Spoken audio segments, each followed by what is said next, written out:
Throughout the Doctor's travels throughout time and space, countless enemies have been battled, hordes of monsters defeated, and endless robots dismantled. And although many come back time and time again, some of the toughest, most iconic, and most unusual villains only appear once. With that in mind, I'm Will for WhoCulture, and here are the 10 best one-off classic Doctor Who villains.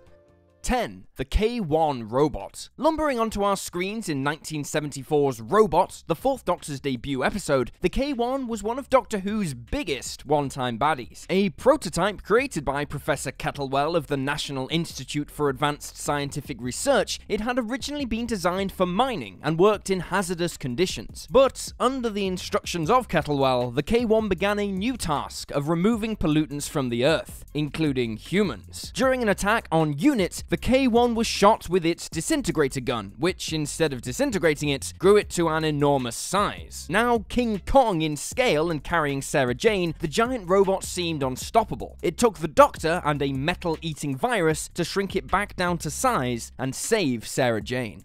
9. The Chameleons. Commonly referred to as the Faceless Ones, these shapeshifters proved worthy adversaries to the second Doctor and friends. Establishing the budget time travel company Chameleon Tours at Gatwick Airport as a front, the Chameleons were slowly abducting young tourists onto their space station to steal their identities for themselves. By the time the Doctor arrived in the middle of the operation, they claimed to have already kidnapped 50,000 people. Over the years, the Doctor has faced many shapeshifters, but the Chameleons were the originals. Cunning, coordinated, and almost successful in stealing enough identities to repopulate their world, the Chameleons could easily have been a long-running threat for the Doctor.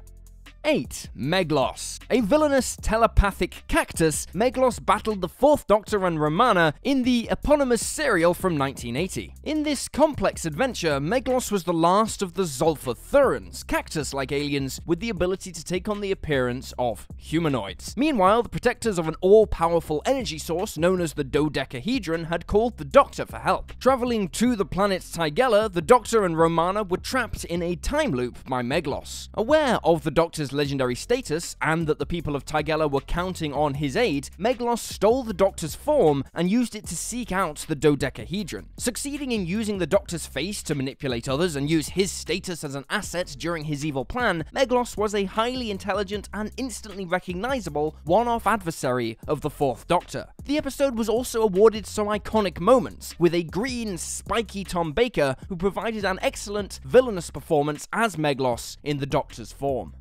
7. Nida. Davros's right-hand man during the events of 1975's Genesis of the Daleks. This Khaled commander was more ruthless than many of the monstrous enemies the Doctor has encountered throughout time and space. Likened to a Gestapo officer in the Nazi-esque conquest of Skaro, Nida was completely devoted to Khaled scientist Davros and answered to him without question. Even when Davros unveiled his Mark III travel machine, also known as the Dalek, and planned to commit a mass genocide of the Thals and his own people, Nida's devotion never wavered. Cunning, deceitful, and manipulative, this Khaled even preyed on his own kind and those questioning Davros, tricking them into revealing themselves by pretending to be on their side. However, when Davros unleashed his creations on the enemy Thals, they also turned on their creator and Nida for being inferior to them. Not cruel or prejudiced enough to work alongside their creations, the Daleks identified Davros and Nida as different and exterminated them.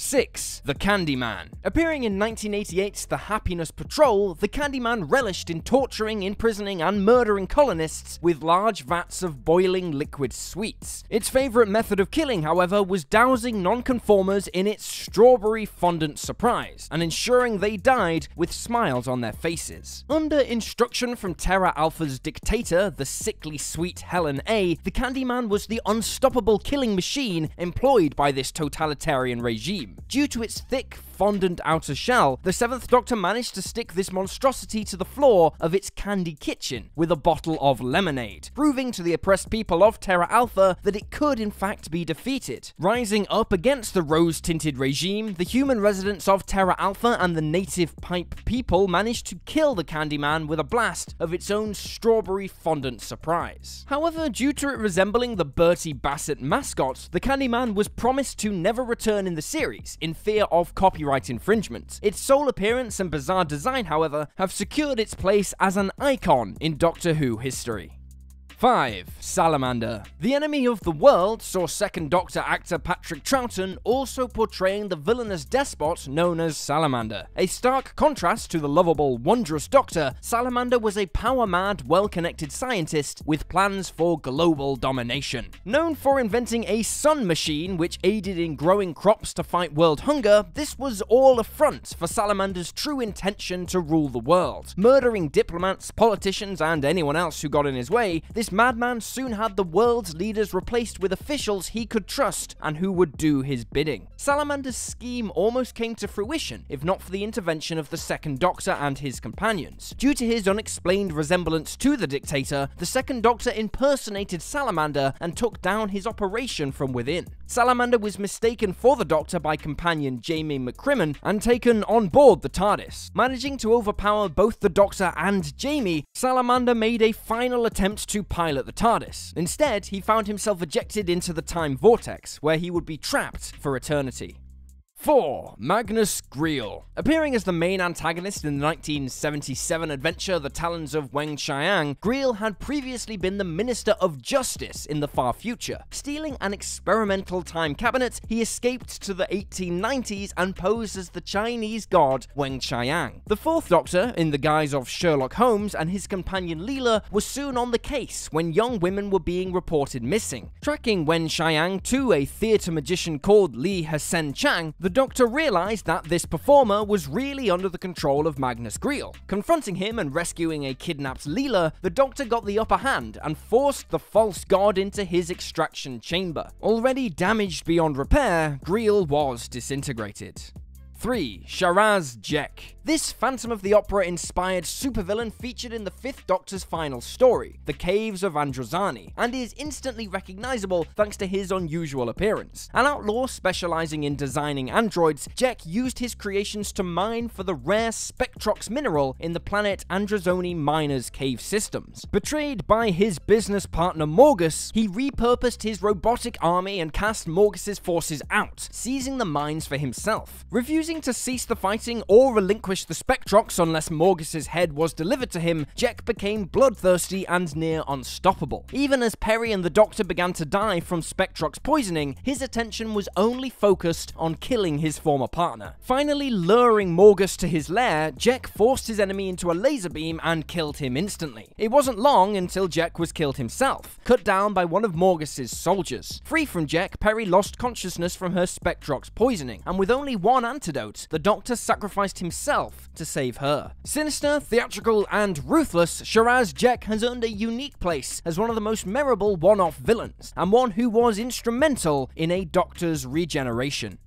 2. Skaroff. Featured in Douglas Adams' excellent City of Death, this villain is remembered for his plan as much as his unique appearance. Crash landing in prehistoric Earth, Skaroff was involved in a warp explosion, which splintered 12 versions of himself throughout history. Communicating telepathically with his other selves, Skaroff aided in advancing humanity through his various incarnations, so the technology to build a time machine would be available to him. However, in order to complete his mission, Skaroff needed money. So, Skaroff's incarnation in 1505 persuaded Leonardo da Vinci to paint multiple copies of the Mona Lisa. Storing them, they were retrieved in the present by his 12th incarnation, Count Scarlioni, who was famous for procuring rare artwork. Planning to steal the Mona Lisa from the Louvre, Scarlioni's intention was to sell the various copies to separate buyers and make a fortune. On holiday in Paris, the Fourth Doctor and Romana uncovered Skaroff's plot. Using the TARDIS, the Doctor travelled back to the 16th century and wrote "This is a fake" across the duplicate paintings, disrupting Scarlioni's scheme in the present. Due to both the story being universally loved for its ingenious Douglas Adams script and for Scarlioni's portrayal by actor Julian Glover, this villain has secured his place as one of classic Who's best. 1. Sutek the Destroyer. Only featured in 1975's fan-favourite Pyramid of Mars, Sutek left a lasting impression on viewers that has awarded him a cult status. Entombed beneath the pyramid, Sutek was uncovered by Professor Marcus Scarman in 1911. Paralysed by a force field controlled from a pyramid constructed on Mars, Sutek was unable to flee his tomb. Instead, he murdered Scarman and reanimated his corpse to do his bidding. When the Fourth Doctor and Sarah Jane Smith arrived on Earth, they saw Scarman and robotic mummies constructing an Candyman missile to fire at Mars. This would destroy the pyramid and free their master. Sabotaging the missile, the Fourth Doctor was suddenly overcome by Sutek's psychic powers and was forced to take Scarman to the pyramid on Mars. Unable to stop the robot mummies or fight back against Scarman, Sutek was freed. Thinking the Doctor to be of no consequence, Sutek then released him. This proved to be a fatal mistake, as the Doctor then instead trapped the beast in a time corridor and sent him into the far future, defeating him, at least for now. And there you have it, folks, the 10 best one-off classic Doctor Who villains. Feel free to drop this video a like if you enjoyed it, and drop me a follow on Twitter at YouSlyDogU. I'm Will for WhoCulture, thanks for hanging out, and I'll see you next time.